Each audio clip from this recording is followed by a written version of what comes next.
제가 지금 말씀드리는 풀이가 어떤 단어를 뜻하는지를 한번 생각해 보시기를 바랍니다. 계속적으로 지나치게 복용하여 그것 없이는 생활이 안 되는 상태. 뭘까요? 맞아요. 중독이에요. 중독. 계속적으로 복용하지 않으면 생활이 안 되는 겁니다. 불안해하고 초조하고 때로는 손이 떨리기도 하고, 중독자들이 그런 금단 현상으로 인해서 참 많이 어려워하는 모습들을 보지 않습니까? 중독은요, 어쩌면 그것을 일시적으로는 해결해 줄지를 몰라도 결국 그것으로 인해서 모든 것을 무너지게 하기도 합니다. 중독이라면 대표적인 게 뭐가 있을까요? 알코올 중독이에요. 알코올 중독. 술 중독이라는, 거기에 빠져 있는 분들도 계시죠.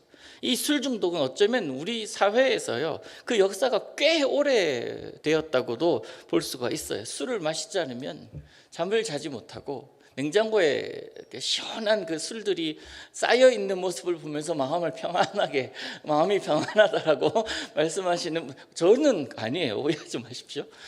그런 느낌을 받는다고 그런 얘기를 하는 분들을 제가 봤습니다. 잠을 자지를 못해요. 근데 이제는 이 술은요, 그래도 애교인 것 같아요. 요즘 마약이 얼마나 큰 문제로 이 사회에 다가오고 있으니까 너무 큰 영향을 주고 있고, 약 중독도 그렇고, 또 우리 중에 계실지 모르겠지만 명품 중독, 우리 중에는 안 계신 걸로 제가 알고 있는데, 명품 중독도 굉장히 사회적인 무리를 일으키고 있다고 해요. 도박 중독도 있고 쇼핑 중독도 있고, 한국에는 홈쇼핑 중독에 걸린 사람들이 얼마나 많은지 셀 수 없다고 이야기를 해요. 그래서 일단 집에 택배 박스가 쌓여있지 않으면 불안한 거예요.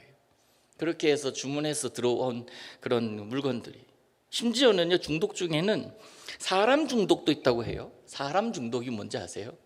내 옆에 누가 없으면 불안한 거예요. 그가 남편이든 아내이든 아이든 이웃 사람이든 간에, 내가 아는 아줌마든지 간에 관계없이 누군가가 내 옆에 없고 혼자다라고 생각되는 순간 불안해서 견디지를 못한대요. 이처럼 중독은 우리 사회 곳곳에 다양하게 있어서 사람들로 하여금 굉장히 올가매고 있습니다. 자, 그러면 중독에서 벗어나기 위한 방법은 뭡니까? 이 중독에서 벗어나는 방법, 중독되지 않으면 돼요.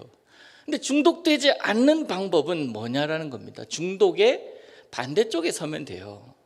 그래서 중독의 반대말이 뭘까라고 오늘 좀 곰곰이 생각을 해봤는데, 딱히 단어가 생각나지 않아서 저 나름대로 생각한 것은요, 거리두기예요. 거리두기. 그것과 거리를 두는 거예요.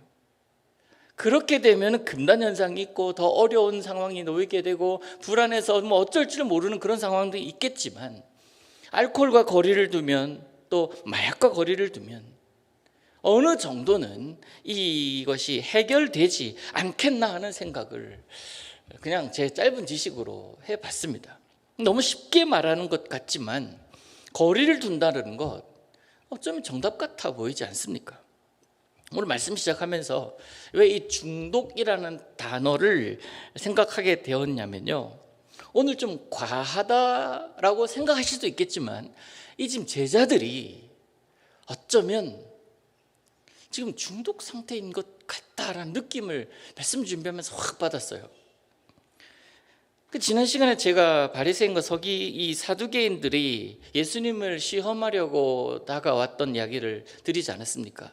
표적을 보여달라고 그랬을 때에 예수님께서 요나의 표적 외에는 너에게 말할, 또 보여줄 표적이 없다라고 말씀해 주시고는 그들을 떠나셨어요. 그리고는 오늘 이제 건너편 마을로 가시는데 문제가 발생합니다. 제자들이 건너편 마을로 가야 되는데 떡을 가져가기를 잊어버렸다라는 거예요. 유대인들은 왜 거기서 준비하면 되지라고 생각을 할 수 있지만, 유대인들은 이방 땅으로 갈 때에는요, 자신들이 반드시 가지고 다니는 음식을 먹었다고 그래요. 그렇기 때문에 이 건너편 마을, 저쪽 마을로 갈 때에는 그쪽 마을은 이방 땅이었기 때문에 그들이 지금 난처한 상황에 처해 있는 겁니다. 먹을거리가 준비가 되지 않았으니까 어떻게 돼요? 굶게 돼요. 그런데 그때 제자들이 어떤 생각을 한다고요? 7절을 보세요. 서로 논의하고 이릅니다. 우리가 떡을 가져오지 않았네? 우리가 떡 안 가져왔네? 이러고 있잖아요. 서로 수군댑니다. 그런데 이 뉘앙스가 어떤 뉘앙스냐면, 우리가 떡 가져오지 않았네? 걱정하지 말자고, 예수님께서 해결해 주실 거야. 예수님이 5,000명도 먹이셨잖아. 4,000명 먹이셨잖아. 그러고도 많이 남았잖아. 우리 정도는 굳이 예수님께서 기도하지 않으셔도 다 배불리 먹이실 거야. 지금 이런 논의의 뉘앙스예요. 그러니까 8절에 예수님께서 뭐라고 하십니까? 믿음이 작은 자들아 라고 얘기를 해요. 너무 다른 이야기를 하고 계세요. 믿음이 작은 자, 왜 거기서 믿음이 나오요? 오히려 너희들 믿음 정말 좋구나. 한번 큰일 겪고 나더니만은 작은 일은 걱정도 안 하네 라고 예수님께서 칭찬하셔야 될 상황인데, 믿음이 적은 자들아 라고 얘기를 하십니다. 어찌하여 떡이 없으므로 너희가 지금 서로 논의하느냐 라고 이어지는 말씀이요, 오병이어 사건 너희들 보지 않았냐? 7병이어 사건 보지 않았냐? 그것 가지고 몇 광주리 몇 바구니를 남긴 거 너희들이 보지 않았냐? 그러면서 하시는 말씀이 11절이에요. 내가 말하는 것이, 지금 내가 너에게 말하는 것이 떡에 관한 것이 아닌 거를 왜 너희는 모르냐? 먹을 거리, 너희들이 지금 필요로 하는 그것에 국한된 것이 아님을, 다른 얘기를 하고 싶음을, 다른 것을 보여주고 싶으면 다른 것을 깨닫기를 원하는 내 마음을 왜 이렇게 요즘 사투리 지지리도 몰라주냐? 예수님 속 터지는 거예요. 지금 이 상황이에요. 상황 분위기 이제 아시겠죠? 동상이몽입니다. 제자들은 예수님의 큰 일을 경험을 했고, 그래서 생각한 거예요. 지금 우리에게 필요한 것은 오병이어 정도의 그런 기적도 필요가 없고, 7병이어 이런 것도 사실 필요가 없어. 예수님께서, 이 제자들은 그래서 제자들 책망하신 이유는 이 기적에 중독되어서 또 다른 기적을 계속 보여달라고 하는 것들아라는 거예요. 보여줬잖아. 내가 얘기했잖아. 내가 요나의 표적을 너희들에게 굳이 가르치지 않아도 너희들이 요나의 표적이 무슨 이야기를 하고 있는지를 알잖아. 그런데 또다시 표적을 보여달라고 하는 저 바리새인들과 사두개인들과 너희 제자들, 다를 바가 뭐냐? 라고 지금 예수님께서 책망하신 거예요. 예수님이 보여주신 이 기적에 중독된, 그래가지고요, 지금 우리가 미처 도시락 챙기지 못했어도 주님께서 짜잔 하실 거야. 그러니까 우리 걱정하지 말자고 자기들끼리 그런 얘기를 하고 있는 겁니다. 지금 예수님께서 보여주시는 신비한 일들의 의미를 알지 못한 채 단순히 기적 중독에 빠져 있는 이 제자들의 모습이다라는 겁니다. 그런 모습을 보시고는 예수님께서 믿음이 작은 자들아 라고 책망하시는 거예요. 그래서 예수님의 말씀의 의도가 뭘까요? 떡에서 눈 떼라는 거예요. 떡에서 눈 떼라. 기적의 그 상황에서 빨리 나와라. 그리고 표적 하지 말고 그 표적을 보이고 기적을 보인 이유를 좀 깨달아라 라고 말씀하시는 것입니다. 오병이어 사건, 7병이어 사건, 그 기적이 무엇을 의미했어요? 안전뱅이를 일으키고 귀신 들린 자들에게서 귀신을 내쫓고 눈먼 자들 뜨게 하신 그 이적을 보이신 예수님의 의도가 뭐였습니까? 하나님의 아들이심, 예수가 메시아이심을 그들로 하여금 알게 하시는 것이잖아요. 예수님께서 하나님이심을 나타내 보이는 하나의 도구로 기적들을 보여주시는데, 단순히 그 기적, 우와, 그 기적에 놀라고 있는 거예요. 그 기적을 행하시는 자가 누구인지는 알지 못한 채, 그러니까 제자들은 와, 우리 도시락 안 가져왔네? 주님께서 도시락 챙겨주시겠지, 그 이야기를 하고 있는 것입니다. 그래서 눈에 보이는 현상에만 마음이 가 있고 그 기적의 의도를 전혀 깨닫지 못하는 그런 것에 예수님의 나무람이 있었던 거예요. 여러분, 우리 예수님은요, 하나님이십니다. 새로운 사실인가요? 예수님 하나님 아들이에요. 단순히 떡 주는 기계가 아니에요. 단순히 배고픈 자들을 먹이는 그런 존재로 예수님께서 오신 분이 아니세요. 그것은 예수님의 예수님 되기 위한, 그 예수님의 그 예수님으로 인정받기 위한 하나의 도구일 뿐이지 그것 하러 오신 분이 아니시다라는 거예요.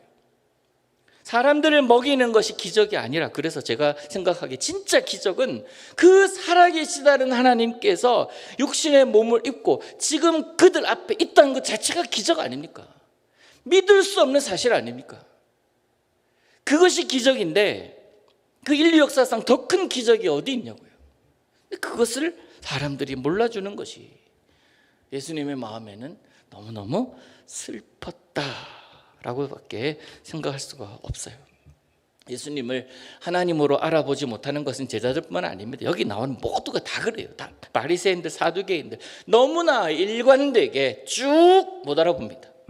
아니, 저분이 그렇게도 예언하던 그분인가라고 의심의 눈초리로 그를 바라봤을지라도 인정 못해요. 그걸 인정하는 순간 자신의 모든, 처음부터 배워왔던 그 모든 것, 자신의 관념, 자신이 가르치던 모든 것을 다 내려놓아야 될 판이에요. 그리고 모든 것을 버려두고 그분을 따라가야 될 판이에요. 그 모든 것에 뭐가 더 포함되어 있습니까? 자신이 지금까지 주장해왔던 가치들, 가르침들, 모든 것이에요. 예수님 주변에 있던 수많은 사람들 또한 그렇습니다. 그들은 기적을 경험했던 주인공들이었어요. 그런데 예수님을 알아보지 못합니다. 자, 바리새인, 사두개인, 제자들, 그리고 또 많은 무리들, 공통적으로 요나의 표적을 몰랐겠습니까? 내가 요나의 표적밖에는 너에게 다시 알려줄 것이 없다라고 얘기를 하시는 걸 보니까 그들은 적어도 요나에 대한 이야기는 다 알아요. 근데 그 요나의 표적이 말해주는 것을, 그 의미를 못 찾고 있는 것입니다. 만약에 요나의 표적을 알고 있었다면, 그 의미를 알고 있었다면 주는 그리스도시요 하나님이시로다 쓸 수밖에 없을 것입니다. 이것이 오늘 예수님께서 제자들에게 당부하신 말씀, 오직 바리새인과 사두개인들의 누룩을 주의하라. 11절 하반절에 나오죠. 그러면서 또 다른 기적 보여주세요. 새로운 기적, 짜릿한 기적을 그들은 예수님께 요구합니다. 그러면서 신기해요. 그것뿐이에요. 또 그때뿐입니다. 무언가 또 구함이, 간절함이 있을 때 예수님께 또 구하죠. 여러분, 말씀도 그렇지 않아요? 우리가 처음 예수를 믿을 때에 이 말씀을 한 절 한 절이 얼마나 이게 귀하고 얼마나 나에게 주시는 말씀이고 얼마나 나를 감동시키는 말씀인가. 그래서 그때 하는 말이 어쩜 이렇게 꿀보다 다냐고 그렇게 얘기를 하잖아요. 처음에 그렇게 말씀을 대하는데 그러다가 계속 접하다 보면은요, 그 이전의 감동이 점점 사라지고 또 다른 감동, 더 깊이 있는 감동, 그것을 찾게 돼요. 그래서 설교를 들을 때도요, 어떻게 저런 말씀을 찾아내서 이렇게 선포하실까라고 생각을 하다가도요, 계속 식상해져 가요. 계속 똑같은 얘기를 들으니까 식상해져 갑니다. 그래서 요즘 인터넷이 많이 발달돼 있잖아요. 인터넷 설교를 들어요. 그러면서 내가 내 스타일의 설교를 찾아서, 내 스타일의 설교라고 하는 게 맞는지 모르겠지만 내 스타일의 설교를 찾아서 듣습니다. 듣다 보면 어떻게 돼요? 귀가 열려요. 그래서 설교자들의 설교를요, 내가 평가해요. 제가 한 번씩 그럴 때가 있습니다. 지는 뭐 잘하나 싶긴 하지만 그런 얘기를 참 많이, 설교를 참 많이 듣거든요. 여러분 중에도 다른 분들의 설교를 듣는 분들도 제가 알고 있어요. 그러다가 나가지 말아야 될 선까지 나가요. 그들을 비판하게 돼요. 설교자들을 분석하고 비판하게 됩니다. 비교하게 돼요. 그래서 웬만한 이 소위 평범한 설교로는 은혜 받기 힘들어져요. 참 이게 저의 모습이긴 하지만 경계해야 될 모습 중에 하나라고 저는 생각을 합니다. 저에게도 종종 그런 말씀하시는 분들이 계세요. 설교하고 나면은 같은 본문으로 어떤 목사님은 이걸 이렇게 전개하시던데요 라고 얘기하시는 분이 계세요. 그래서 그러시냐고 그러면서요 거기서 이제 끝나면 좋겠는데 그 목사님이 하시는 설교 영상을 보내줘요. 그럼 좀 봐야지. 그럼 보내줬는데 봐야죠. 설교 본문은 같아도 제 지금 변호하는 겁니다. 설교 본문은 같아도 준비하고 묵상하고 생각하는 다른 관점이 있을 수 있어요. 그래서 본문 하나 가지고 이 누룩을 주의하라 이 말씀 가지고요 각각 어떠한 관점으로 보느냐에 따라서 이 메시지의 포커스가 달라질 수 있다는 겁니다. 그래서 그분이 옳은 것이고 여기는 좀 잘못된 해석이다라고 할 수가 없는 거예요.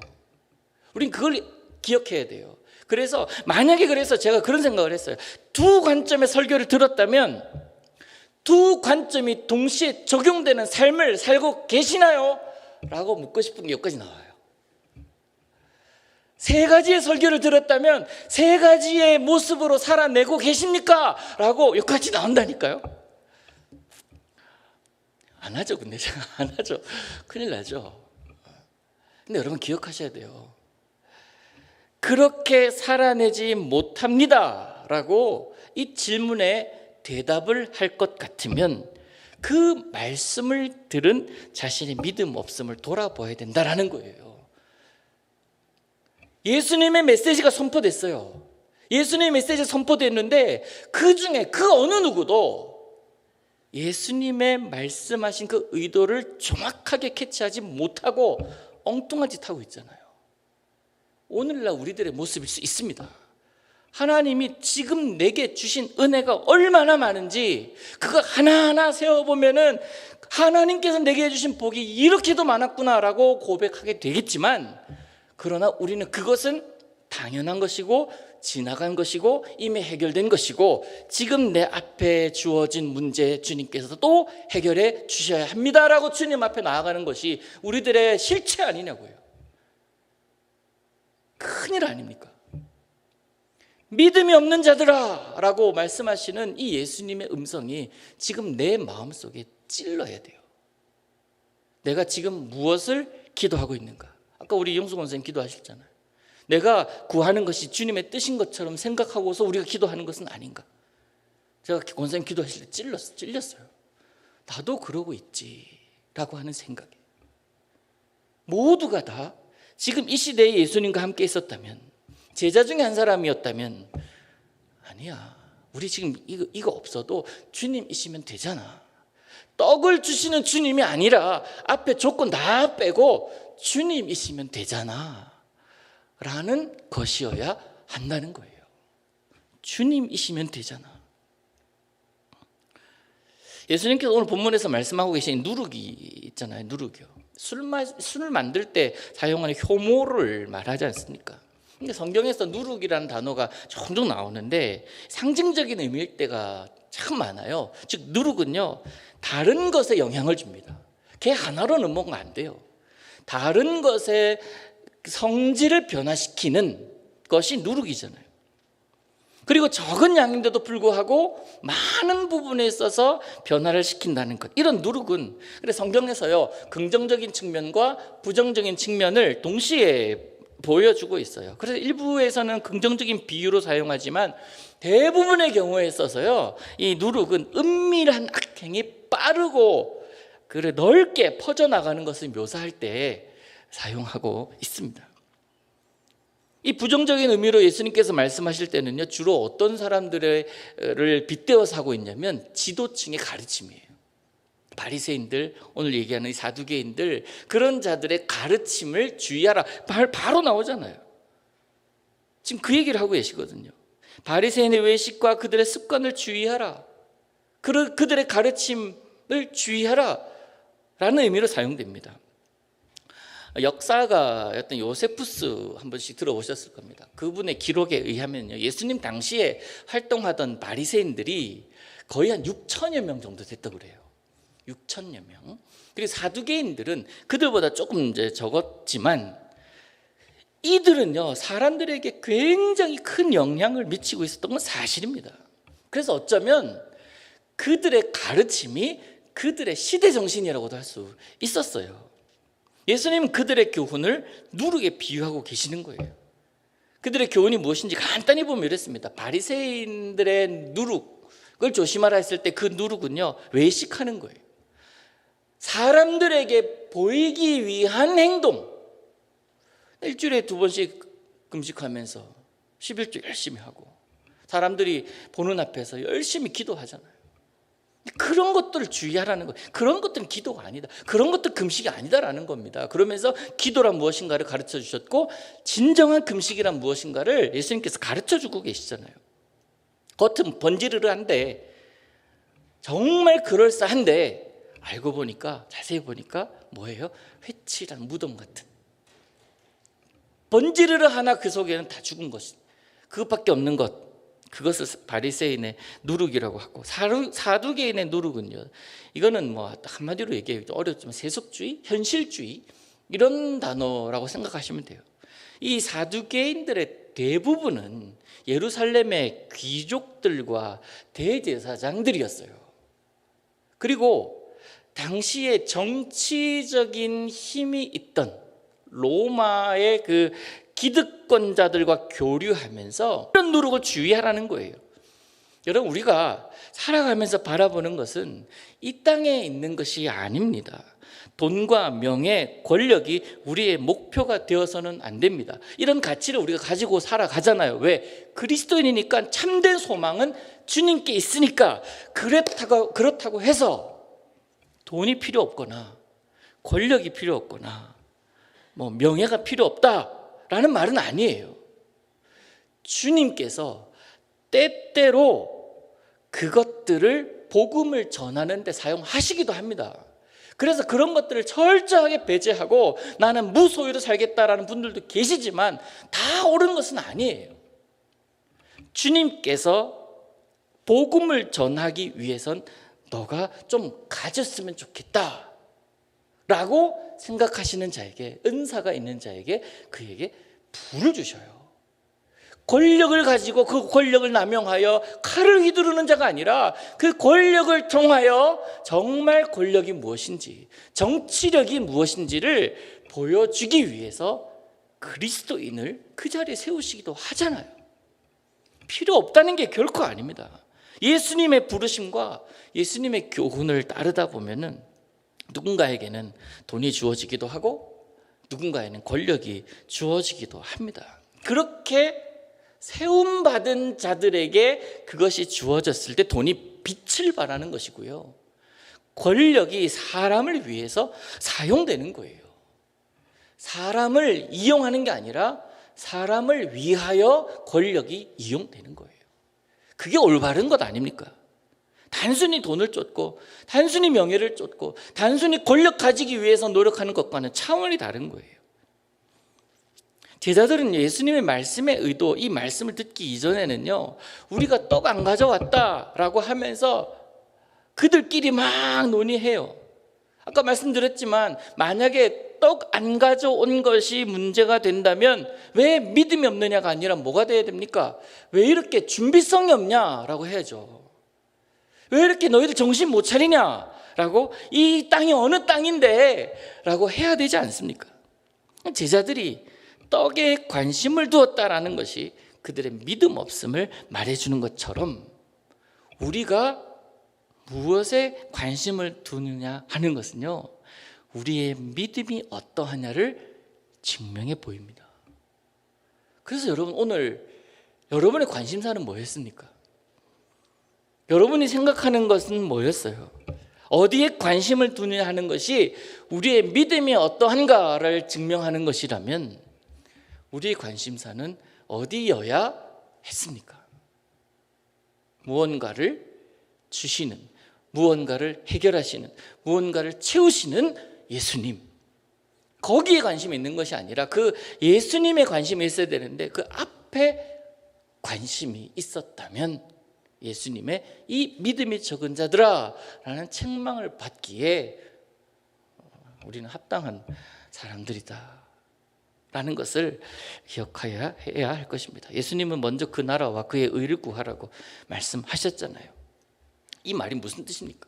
먼저 그의 나라와 그 의를 구하라. 그리하면 이 모든 것을 너희에게 더하시겠다. 그게 무슨 뜻입니까? 주님 바라보라는 거예요. 네가 지금 경험하고 있는 상황에서 주님을 먼저 구하면, 다시 말해서 이 예수님을 수식하고 있는 이 많은 것들을 버리고 주님을 바라본다면 이것들이 해결되어 있을 것인데, 그런데 그 주님도 보지만 그 앞에 있는 것들을 채우시는 주님으로 바라보니 믿음이 없는 것들아 라고 책망받는 것 아니겠습니까? 우리가 경험하고 있는 그 상황에서 주님 뜻 발견하면 이후의 모든 문제가 문제로 보이지 않아요.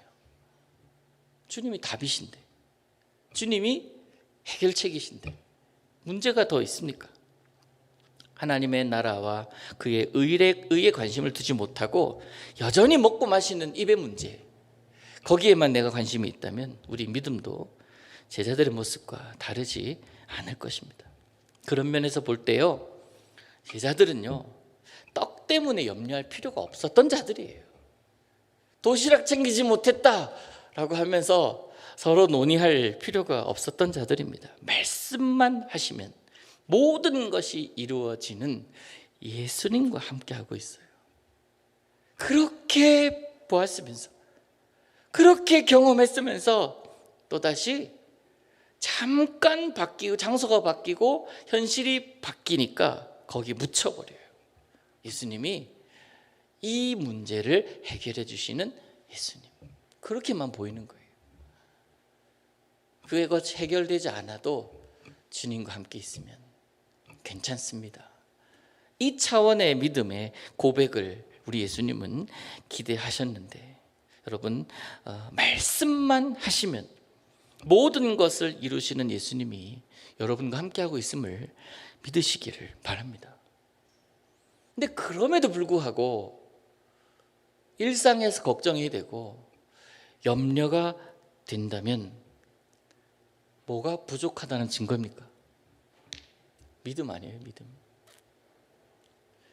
기도할 수 있는데 왜 걱정하십니까? 라는 노래 있잖아요. 주님께 다 나가면 주님께서 해결해 주시는데, 주님이 없는 것처럼, 마치 주님이 죽으신 것처럼 주님이란 존재는 능력이 다 상실된 그런 분이라고 생각하는 것처럼 우리는 살아가고 있지 않습니까? 우리 주님은 내가 구하는 것보다, 내가 바라는 것보다 이상으로 채우시는 분이심을 믿으시기를 바라요. 요한복음 16장 24절에 이런 말씀이 있어요. 깨달아야 할 것 하나밖에 없습니다. 세상의 흐름을 따라가는 것이 예수님을 따라가는 것보다 중요하겠습니까?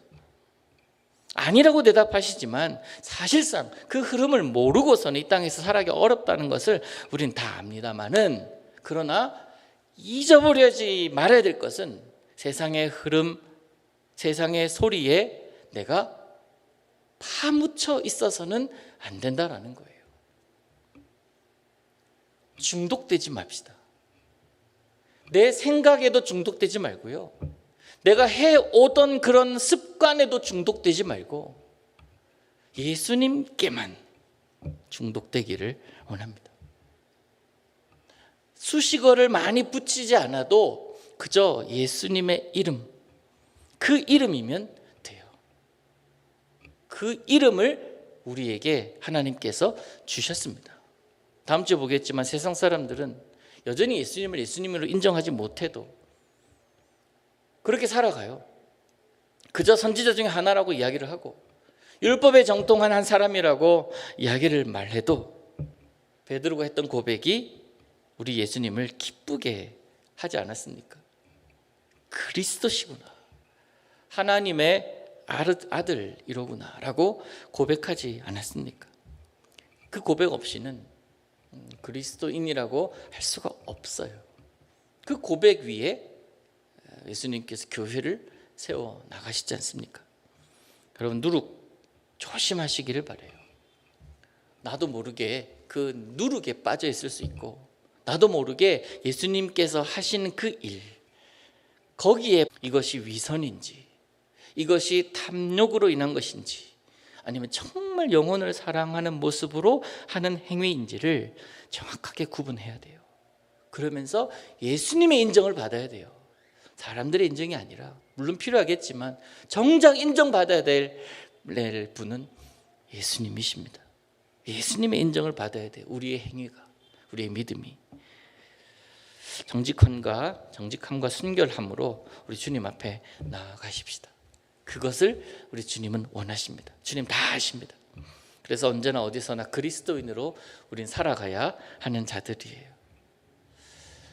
누룩 조심하시고 빠지되 예수님께만 빠져 사는 여러분 되시기를 우리 주님 이름으로 축복합니다.